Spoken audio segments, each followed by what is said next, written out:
Un homme pêchait tranquillement dans la nature quand, sans le savoir, il a marché sur un énorme morceau d'or. Excité, il a creusé dans le sable de la rivière et a découvert que le lit de la rivière était jonché de lingots d'or. C'est à ce moment-là qu'il a réalisé qu'il se trouvait sur une gigantesque mine d'or. Devant ce spectacle, il s'est empressé d'acheter des dizaines de gros camions pour transporter l'or chez lui. En quelques années seulement, l'homme a bâti son propre empire commercial. Cependant, il craignait que son fils ne devienne paresseux à cause de cette richesse. C'est pourquoi, chaque jour, il se déguisait en travailleur migrant pour cacher le fait qu'il était aussi riche qu'un pays. Un jour, alors qu'il nouait ses lacets au bord de la route, une femme cadre en jupe courte est passée par là et a failli s'asseoir sur la tête du travailleur migrant. La femme cadre a cru à tort que l'homme l'avait photographié en cachette. Le travailleur migrant s'est empressé d'expliquer qu'il s'agissait d'un malentendu, mais la femme riche et ses employés ne lui ont pas laissé la chance de s'expliquer. Ils l'ont plaqué au sol en disant cela. Alors que la femme riche faisait étalage de son statut de cadre supérieur du groupe et se moquait du travailleur migrant en le traitant de simple paysan de bas étage, le vice-président du groupe est arrivé à temps, à la surprise générale. Le vice-président a appelé l'homme papa, et c'est à ce moment-là que la femme riche a réalisé qu'elle avait offensé la mauvaise personne. L'homme a sorti son téléphone et a demandé à la femme riche de vérifier s'il y avait vraiment des photos volées. La femme riche s'est empressée de s'excuser, expliquant que tout cela n'était qu'un malentendu. Cependant, le vice-président n'était pas prêt à leur pardonner si facilement. Il a ensuite licencié tous ces gens, les faisant supplier sans cesse. En fait,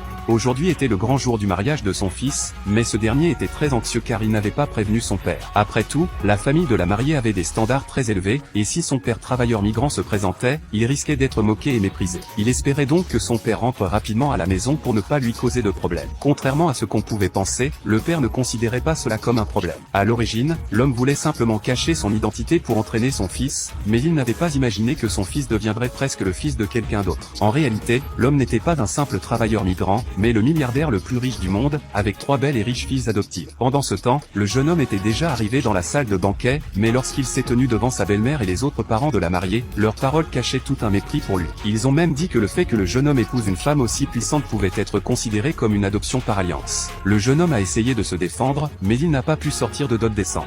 À ce moment-là, la belle-mère a rappelé au jeune homme de ne surtout pas amener de parents pauvres de son village natal, en particulier ce père travailleur migrant qui n'avait pas sa place ici. Le jeune homme a accepté en souriant amèrement. Cependant, la seconde suivante, son père travailleur migrant est entré d'un pas nonchalant. Le jeune homme a été choqué de voir cela. Sous la pression de sa belle-mère, le jeune homme n'a eu d'autre choix que de s'avancer pour persuader son père de partir. Mais le père a déclaré qu'il était tout à fait normal qu'un père assiste au mariage de son fils. Ce disant, il s'apprêtait à saluer la belle-mère. Cependant, cette dernière affichait un air méprisant et riait en demandant au directeur de l'hôtel de faire partir l'homme. Le fils, inquiet que son père soit humilié, s'est empressé de l'arrêter. Il est retourné convaincre son père de partir momentanément, mais celui-ci n'a pas voulu. À ce moment-là, le directeur de l'hôtel est arrivé et a immédiatement reconnu l'identité du travailleur migrant.